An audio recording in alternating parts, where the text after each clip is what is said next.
بسم اللہ الرحمن الرحیم۔ السلام علیکم ورحمۃ اللہ وبرکاتہ۔ بھائیو بہنوں، آپ کیسے ہیں؟ اللہ تعالیٰ آپ کو دنیا اور آخرت کی تمام نعمتوں سے نوازے۔ اپنے چینل عین الیقین پر آپ کو خوش آمدید کہتا ہوں۔ بھائیو بہنوں، آج میں آپ کے لیے سجدہ تلاوت کا طریقہ اور اس کے اندر کیا پڑھنا ہے وہ اس کی تفصیل لے کر آیا ہوں۔ سجدہ تلاوت ادا کرنے کا مسنون طریقہ کیا ہے؟ قرآن پاک میں 14 سجدے موجود ہیں جن کا ادا کرنا واجب ہے۔ اگر کسی پر سجدہ تلاوت واجب ہو جائے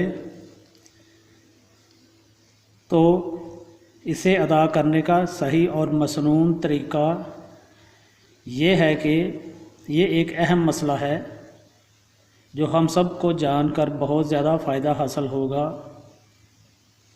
بھائیو بہنوں، سجدہ تلاوت صرف تلاوت کرنے والے پر واجب نہیں ہوتا بلکہ آیات سجدہ سننے والے پر بھی سجدہ تلاوت واجب ہو جاتا ہے۔ کوئی بھائی بہن بلند آواز میں تلاوت کر رہا ہو اور اس نے آیات سجدہ بلند آواز میں پڑھ دی جو دوسرے افراد نے بھی سن لی ہو، تو جس نے وہ آیات سجدہ سنی اس پر بھی سجدہ تلاوت واجب ہو گیا۔ اگر سجدہ نہیں کریں گے تو گناہ گار ہوں گے۔ بھائیو بہنوں، سجدہ تلاوت کی شرائط کیا ہیں؟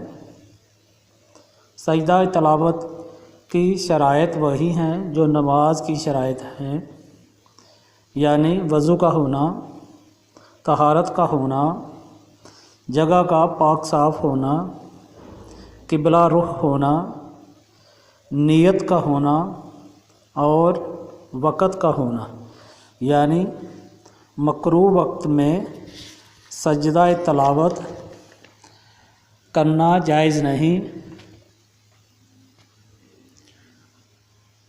اور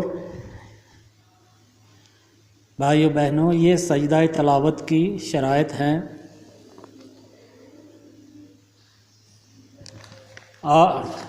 اب آپ کو سجدہ تلاوت کا طریقہ بھی بتا دیتا ہوں۔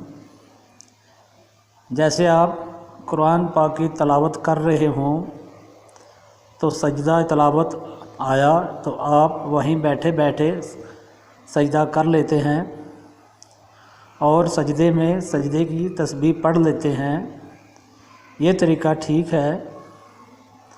اگر آپ مستحب یعنی مبارک طریقے سے سجدہ ادا کرنا چاہتے ہیں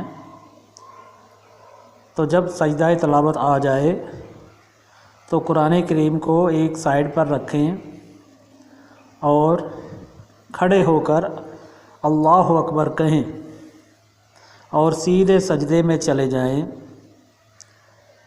جب اللہ اکبر کہیں تو ہاتھ کانوں تک نہیں اٹھانے بلکہ خالی صرف یہی کہنا ہے اللہ اکبر اور سیدھے سجدے میں چلے جانا ہے اور سجدے کی تسبیح پڑھ کے پھر کھڑے ہو جانا ہے۔ یہ مسنون طریقہ ہے۔ اگر آپ عصر اور مغرب کے درمیان تلاوت کر رہے ہیں تو اس درمیان میں سجدہ تلاوت آ گیا تو یہ سجدہ آپ مغرب کی نماز کے بعد ادا کریں گے۔ اسی طرح فجر کی نماز کے بعد سجدہ آ گیا۔ اگر آپ فجر کی نماز کے بعد تلاوت کر رہے ہیں تو سجدہ تلاوت آ گیا تو یہ سجدہ بھی آپ سورج کے نکلنے کے بعد ادا کریں گے، کیونکہ یہ دونوں وقت مکروہ ہیں، عصر سے مغرب تک اور فجر کی نماز سے لے کر سورج نکلنے تک۔ تو بھائیو بہنوں، جو مسنون طریقہ تھا وہ آپ کو بتا دیا گیا۔